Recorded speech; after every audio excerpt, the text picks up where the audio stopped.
Welcome to CEO Money. I'm Michael Yorba. Thanks for joining us. I've got Merrilee Kick, CEO and founder of Buzzballz Southern Champion, on the show with me right now. Merrilee, welcome to the show. Thank you. Thanks for the invite. I'm glad you're here. I'm very excited about your product. I am a big fan. But before we get into your product and what we're going to talk about today, tell our audience a little bit of background about you. It's great. It's got some good flavor to it, and you've got some good passion. I want to bring that out, and then I want to walk through some of the questions I have about your company. Okay. Well, I grew up in Montana, in a small little town called Helena, Montana. Went to college there, and then moved down to Dallas, and lived in Africa, lived in Sweden, came back. I've done all kinds of different things, but now I own a booze company. I happen to be a teacher in Plano, Texas, and my school said that they would give me a stipend type of teacher enrichment program if I wanted to go get my master's degree. So I went and I got it, and Buzzballz, which is the name of my product, happened to be my master's degree thesis project. So one day I was grading papers by the pool, and I needed to come up with a master's degree project, and I had a little round type of votive candle next to me from Sweden, and I thought I shouldn't have glass out here by the pool grading these papers. I should have a plastic container. So then I created the name and idea of Buzzballz, and we're now 9 years in on this business, and 46 states and 7 countries, so it's going well. Tell me about the early stages of this, how it got funded. Okay, so it's never easy to fund anything, especially just being a teacher. So I heard that a lot of times. I went and applied for loans at every major bank, and I was turned down. I even tried the women's programs, the minority programs, all that. None of it worked. And then one day I got a call from a little tiny bank in Richardson, Texas, and they said, "Have you heard from anybody about our loan program?" And I said, "No, it's been 6 months. I haven't heard from anybody." And so one rainy day in December, they came out. I marked off the floor in my warehouse and said, "This is where my equipment would go if I could buy it. This is what it would look like," showed them pictures. And I said, "Here's a prototype of my product," and I showed it to them. And they invested in me as long as I would get a home equity line of credit and basically HELOC the rest of my house, any equity I had in my house. So with that home equity line of credit and the funds from the Small Business Administration in the bank, I was able to get enough just to bootstrap it. And then I ran out of money, and my parents had to leverage some collateral for their cows up in Oklahoma to give me an extra loan, another 50 grand, and that was about enough to get me through my inventory crunch. So it's hard. I mean, I had to bootstrap everything, and we still own 100% of the business. So. Oh, congratulations. Yeah. So we don't have any investors. We do have some bank loans, but everything else is Revolving debt. Yeah. Absolutely. Brilliant. Okay. Talk to me about the products, the distribution. I mean, we're up to speed now, but let's go from where we are now, where people can get the product, what the products are, and where you're going to go with it. Okay.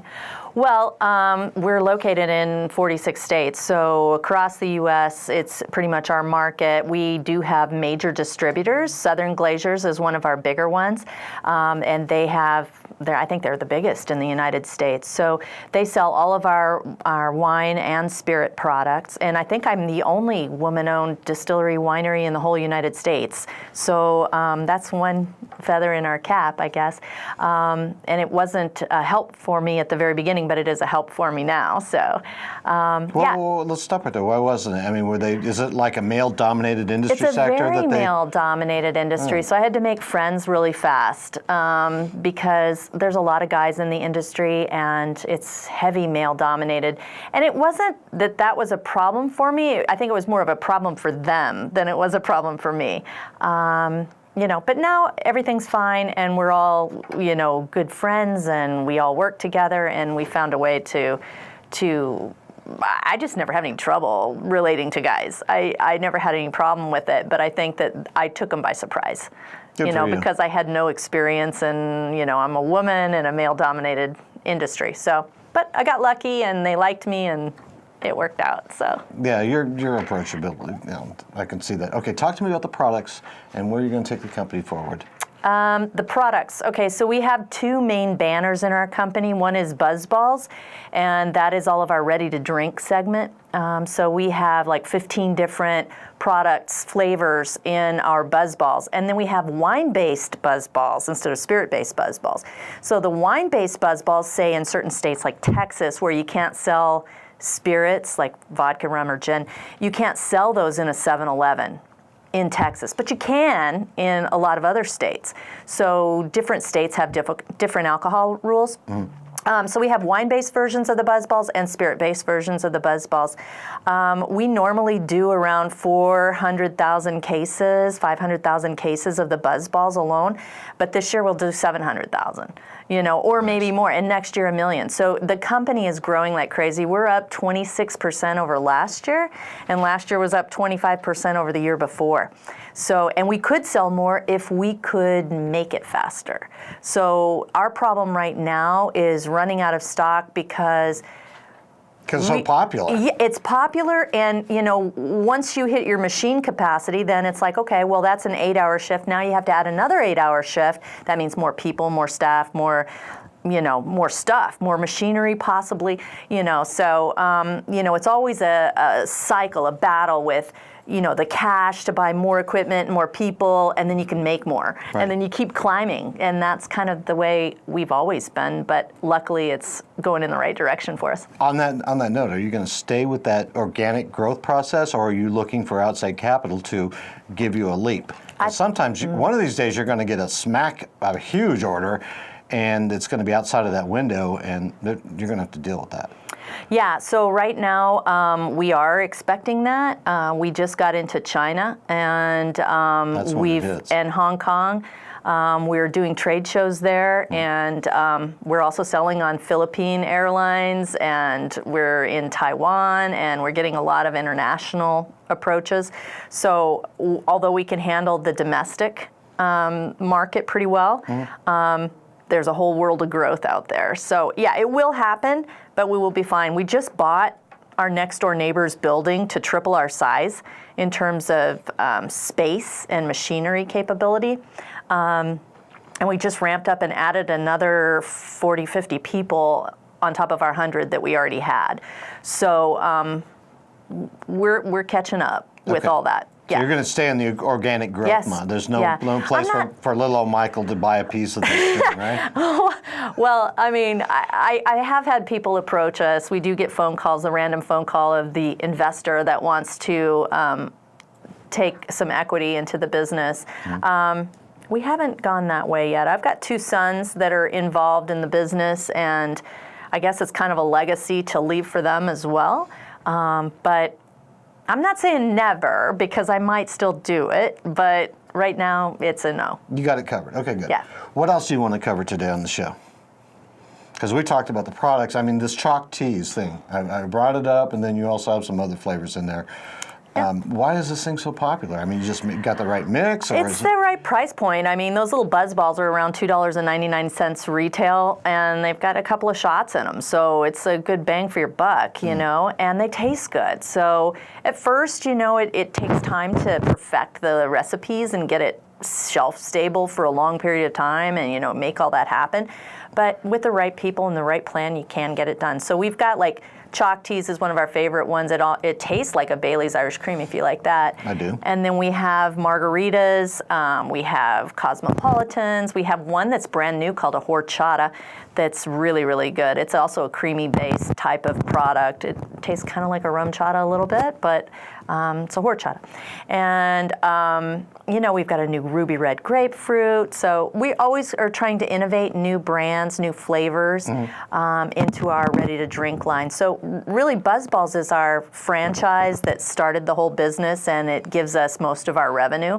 And then what we've started after that, last 2 or 3 years, is we started Southern Champion brands, which we make our own vodka, rum, gin, bourbon, and we have some wines as well. So what we're trying to do there is make a very ultra high premium product and get the right packaging around those and get those launched out in the market. So we only have a few states that we launch those in to get it perfect, and then we'll go wide with it. When do you think you're going to be launching that brand here in Texas? We're launched in Texas. It sells at Total Wine right now. Okay. Yeah. So I go to Total Wine and get all of your products? Yeah, you should be able to. Oh, Yeah. well, I'm going to run down there today. Okay. I will. Is there... Get some Crooked Fox bourbon. That's really good. Really? Yeah, Crooked Fox bourbon. It's a funny story. It's named after a guy that used to work for me, and he tried to steal our intellectual property. He tried to make a knockoff Buzzball.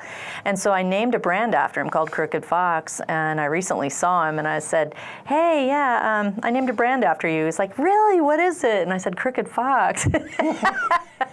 It was sweet revenge, but we yeah. get those days. Yeah. So, it was a tough thing. That's one of the things I've learned is, in this industry, you got to work fast and you got to work smart. You can't just sit there and mull over ideas and, play out every scenario in your head, because by then you've already lost.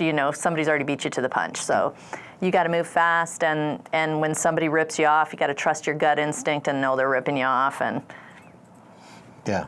It happens.